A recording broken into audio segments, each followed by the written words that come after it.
Action. Hey, how's it going? This is Andy with Man and Hammer. Right now we're making homemade hooch. So this is going to be a cider. I know you can't really smell this, but it smells incredible.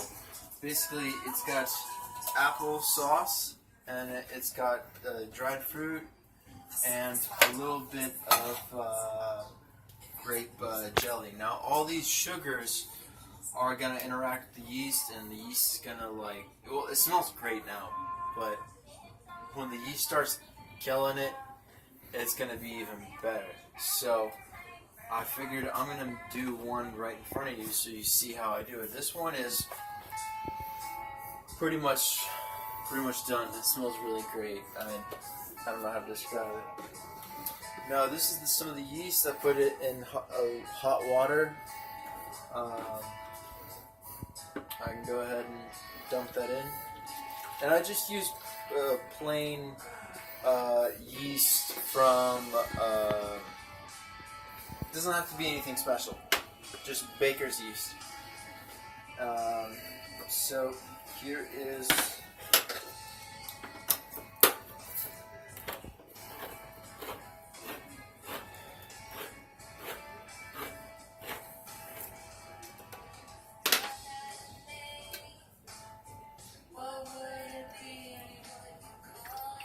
syrup is number one.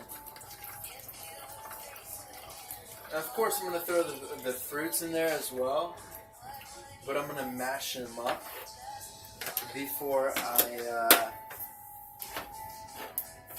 put them in there. So if Ricky, if you want to go ahead and put that on pause real quick.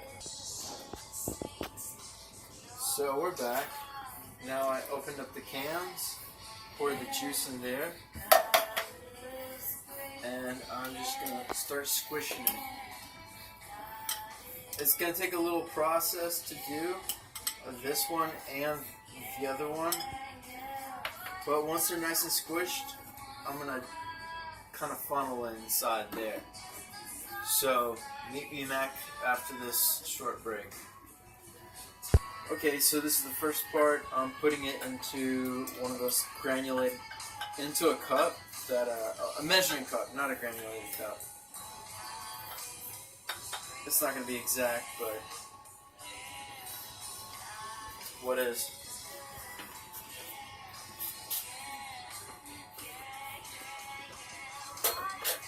My hands are clean, by the way, so I just kind of use my hand to cup it in.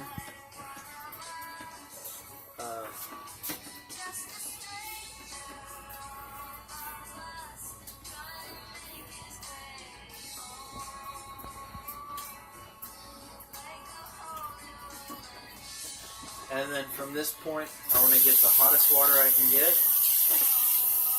clean off the top, and start pouring it in about halfway, and I'm going to do it again with the last batch. So when I get about halfway,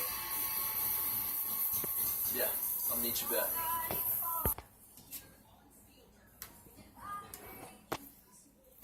Well, this is the second can of mixed fruit. It's got plenty of sugar. I mean, it's got 15 grams of sugar. It includes another 5 grams of added sugars. And then we got this, plus we're going to add some syrup in here. And we're going to add a little bit of oatmeal. And that's a good source of starches. So we'll pour it in, and see you back in a sec. Alright, so we're back. Now I'm just putting my utensils away. We're basically at the ending stages of it. Here's some of that oatmeal I want to dump in here, so that the yeast has slow-acting starches, slow-acting sugars, and then simple sugars like syrups and stuff. For instance, this Concord grape jelly is always a really easy meal. Give it a good squeeze. Yeah. And I add a little bit of yeast from a beer. Now, one thing people didn't know about grapes, raisins. Raisins are actually wonderful for ciders and wines in general. Something about them, they're just really good. It has vitamins and all that stuff. Because when you're making hooch, you don't want to just put water, sugar, yeast, and let it go. It needs B vitamins. It needs niacin. It needs all sorts of great nutrients. It's a living organism, so you need to treat it as such. So all that good stuff is out of there. Let me add some more hot water, and we're going to start mixing it up. And I think in about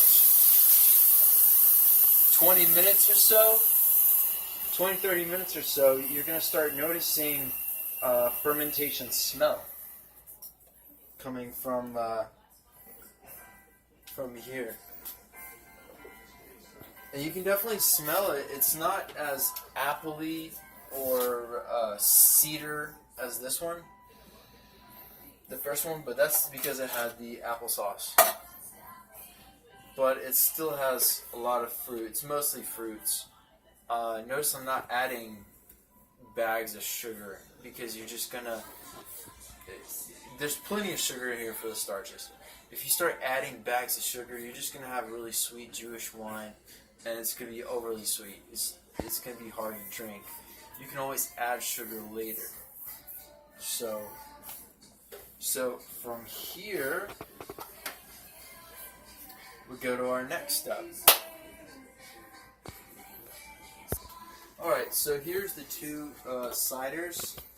These are two pipes that I've rigged hose, like a garden hose, cut, and PVC glued it to the cap. Try to make it a good clean cut. Doesn't always work. So after it's been sitting for a little while, what you do is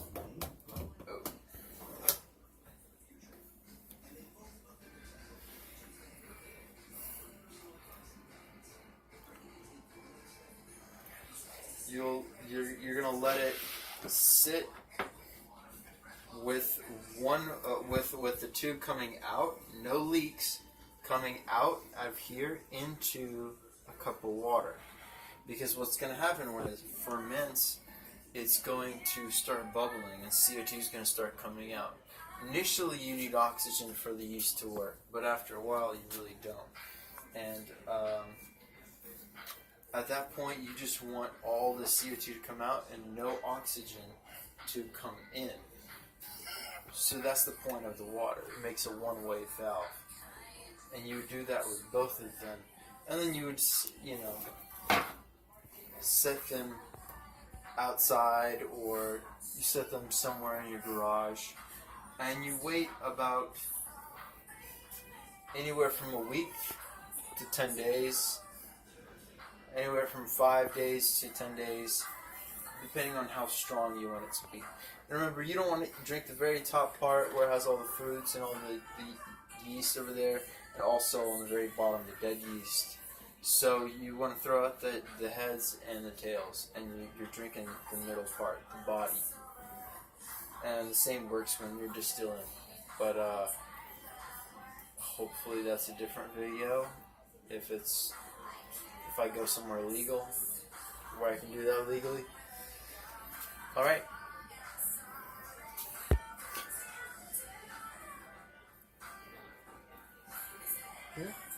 Alright, now you're ready. My friend, this is how you make some good hooch.